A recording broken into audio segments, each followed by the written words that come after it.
Level 1, the student. You're 18 years old and you choose nuclear engineering. Everyone thinks you're crazy. Your parents are nervous, your friends don't understand it. But you've always been drawn to the impossible, to the idea that you can split an atom and power an entire city. You enroll in a 5-year program. The first year is brutal. Calculus, physics, chemistry, thermodynamics, subjects that eat weaker students alive. You watch 30% of your class drop out by December.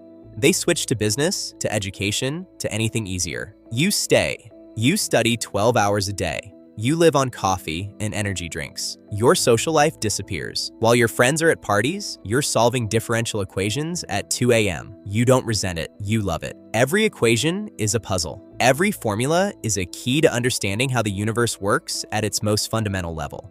By year 3, the real courses begin. Nuclear reactor theory, radiation shielding, neutron transport, thermal hydraulics. Concepts so complex that your professor has a PhD and still sometimes pauses, stares at the board, and says, "This part is hard to explain." You understand why? You graduate with honors. You have a degree that 99% of people will never hold. You are now one of the most technically educated people on the planet, and you're about to find out that school taught you almost nothing about the real job.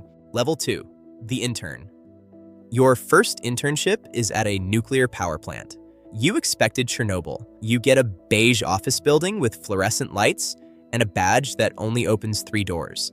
Your supervisor hands you a 400-page operations manual and tells you to read it. You read it twice, you highlight everything, you take notes. He never asks you about it.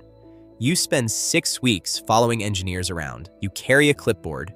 You observe. You don't touch anything.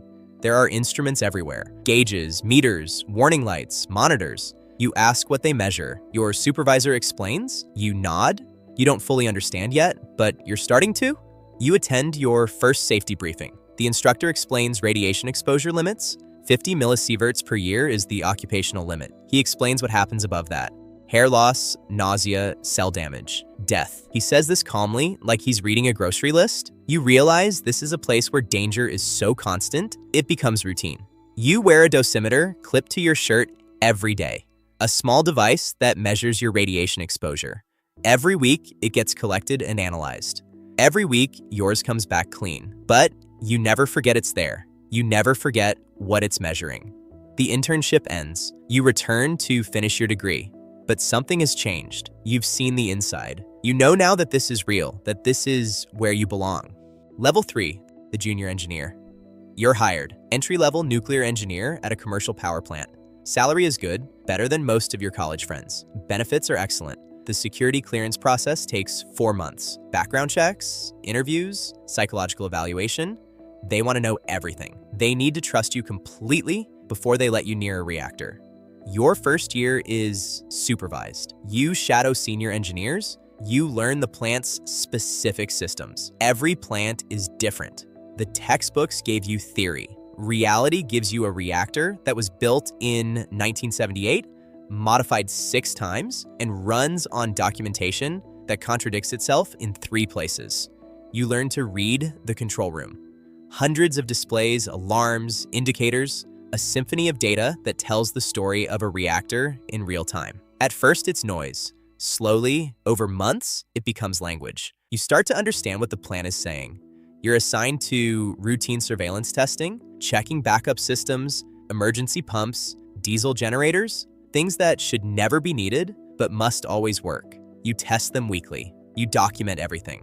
Your reports go into a system that regulators review. You learn that in this industry, if it isn't written down, it didn't happen. You make your first mistake, a calculation error in a maintenance procedure.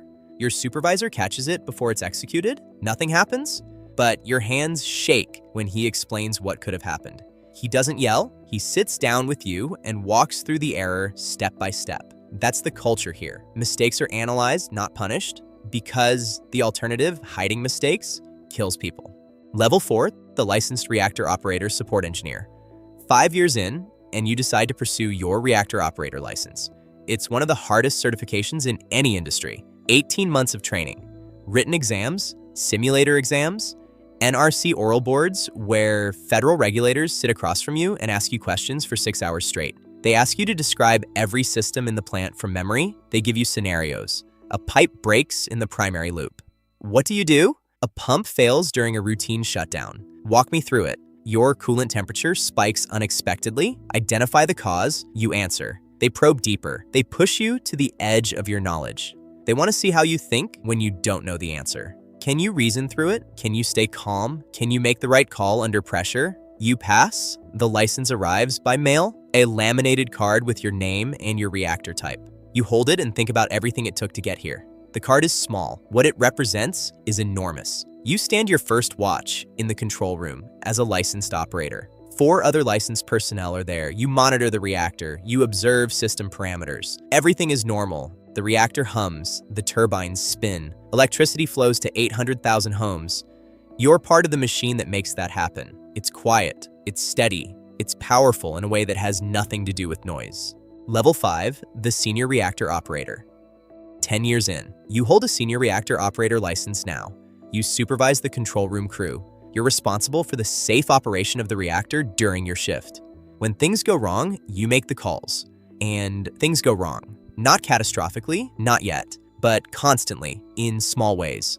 A valve sticks, a sensor gives a false reading, a pump trips offline unexpectedly. Each event is a puzzle. Each puzzle has a procedure. You follow the procedure. You document the event. You brief the oncoming shift. One night, an alarm activates at 2 a.m., high temperature in the secondary loop. You pull the procedure, you walk through the steps, you identify a failed heat exchanger, you initiate a controlled power reduction, you notify the duty manager, you notify the NRC. Federal regulators must be informed within 1 hour of certain events. You make the call yourself. You speak calmly, you state the facts, you answer their questions. By morning, the issue is resolved. The plant returns to full power. The event is classified as non-significant, but you've been awake for 22 hours. Your hands finally stop shaking during your drive home. You pull over in a parking lot and sit for 10 minutes before you can drive again.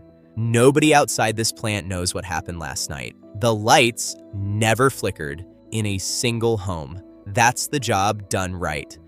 Level 6, the shift manager. 15 years. You manage entire shifts now. 60 people report to you during your watch. Operators, technicians, security personnel, maintenance crews. You are the senior decision maker on site when the plant manager isn't present. The responsibility is physical. You feel it in your chest when you walk through the security gate.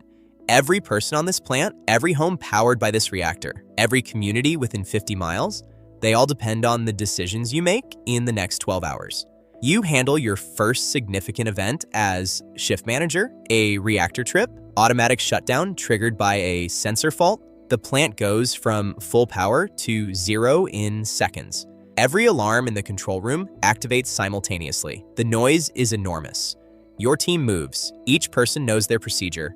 You watch, you direct, you communicate, you call the plant manager, you call the NRC, you brief the executive team, you manage the recovery.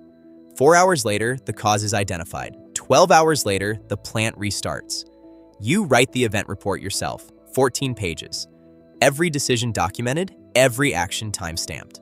The NRC reviews it. They have questions. You answer them. They close the event with no findings against you. That's the best outcome. Not praise, not recognition, just no findings.